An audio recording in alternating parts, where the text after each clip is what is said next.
Alright, what's up guys? It's 12 when I'm headed to the gym. It's a little bit earlier than yesterday. 12 is when I woke up. Today I woke up like around 11 or so. Alright, let's check out the fit of the day. Got my Gymshark top on.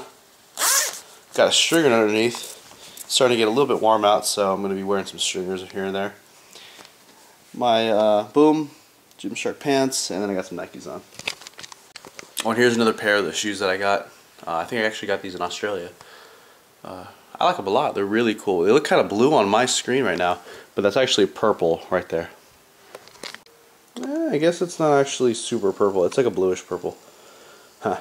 It's kind of funny. I'm already having to start packing for Germany.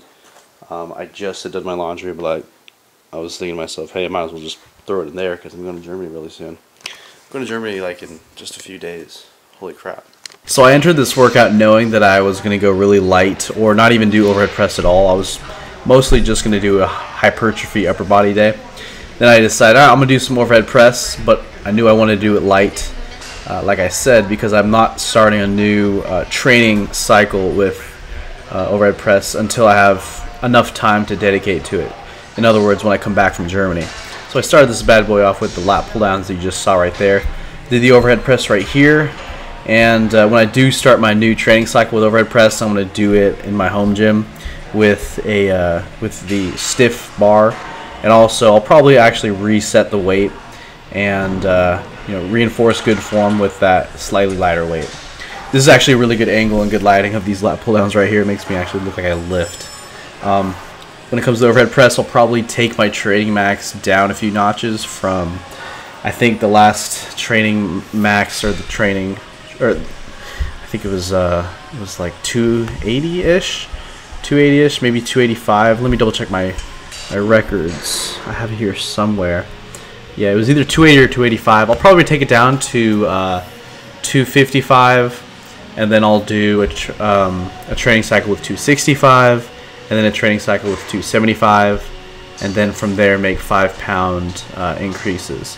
If I continue to, keep the overhead press as a priority of mine.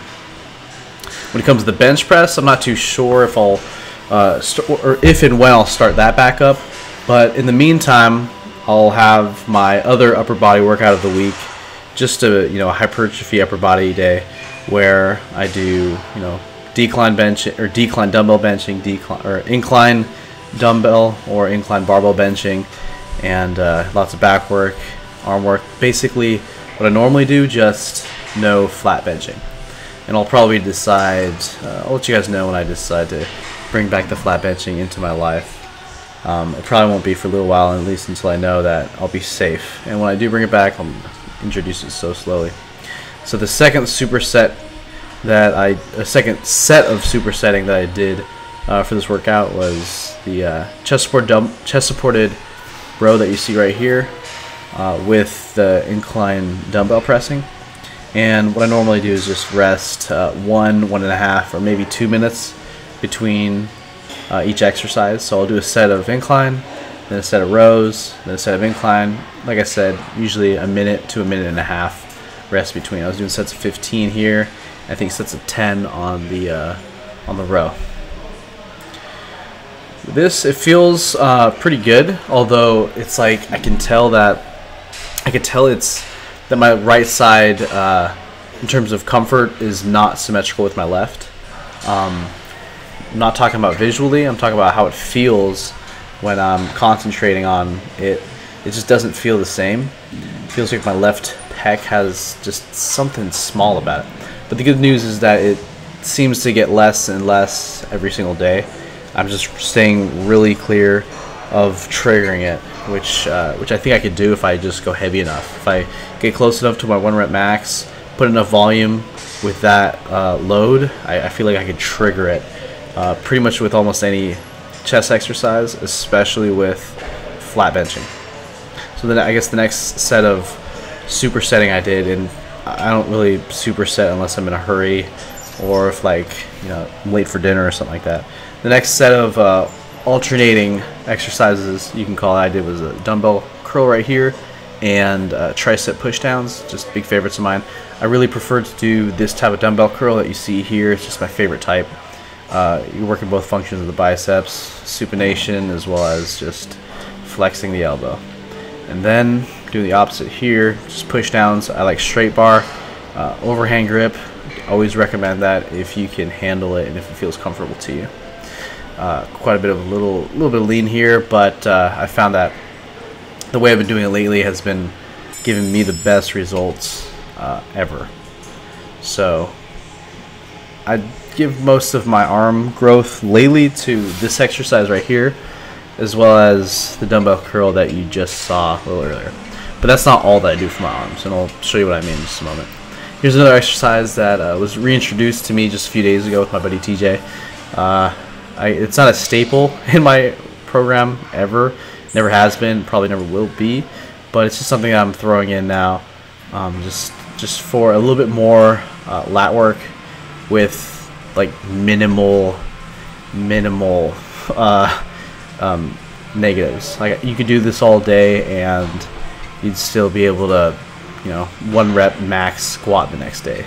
Like this is not going to hit your CNS like whatsoever, especially if you're doing a rep range. Like you cannot get heavy, you cannot go heavy in that exercise. So I was doing sets of like 15 with that, and then I just started adding more volume in for the arms. So I'm doing a little bit more than I normally would, but just light, like I said, 15 reps here, reverse curls on a cable. Little things like this, for me, doesn't really negatively impact me, and I can do endless amounts of volume on like accessory work like this, and I'll be fine. So for me, it's something for me to add to my program to add or maintain muscle on my arms as I'm, you know, trying to lose a few pounds here for body power. This is another one of my favorites for triceps, just the Preacher tricep machine. This is like my second favorite tricep exercise.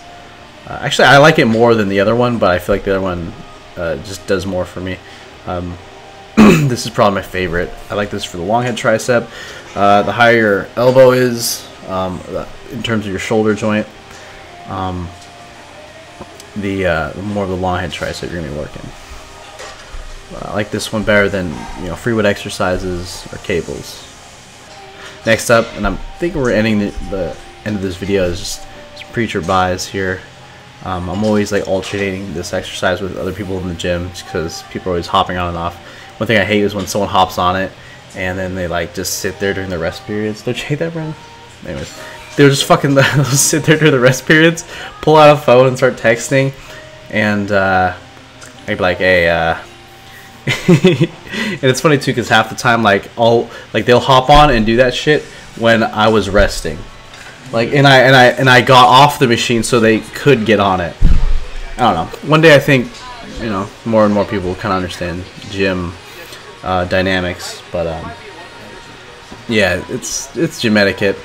It's like a whole. I'm tangenting now, and this is like this is the second last exercise I did. Just some rear delts here. I did 2 sets of like 15.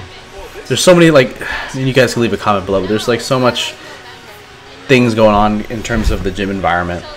Like it's really easy to tell if someone needs the squat rack or if someone I don't know. It's just a topic of discussion, I guess. Just let me know what you guys think. This is the last thing I did. Cable crunches here. And yeah. What do you guys think about the dude who just sits on a fucking machine and just sits there, like with just on their phone, just doesn't even do anything? Strong. Alright, so I got a burrito bowl. This thing looks so big that I might need to put this in a different bowl. I'm watching some House of Cards.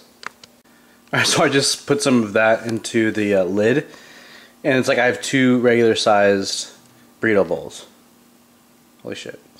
Chips, guac, salsa, and 2 Diet Mountain Dews over there.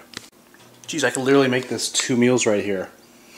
Maybe I'll do that in the future. You know, I'm going to eat one of these right now and see if I can finish both. But if I can't, then I'm just going to eat this later. Hey, quit being a little bitch! Ogus cake!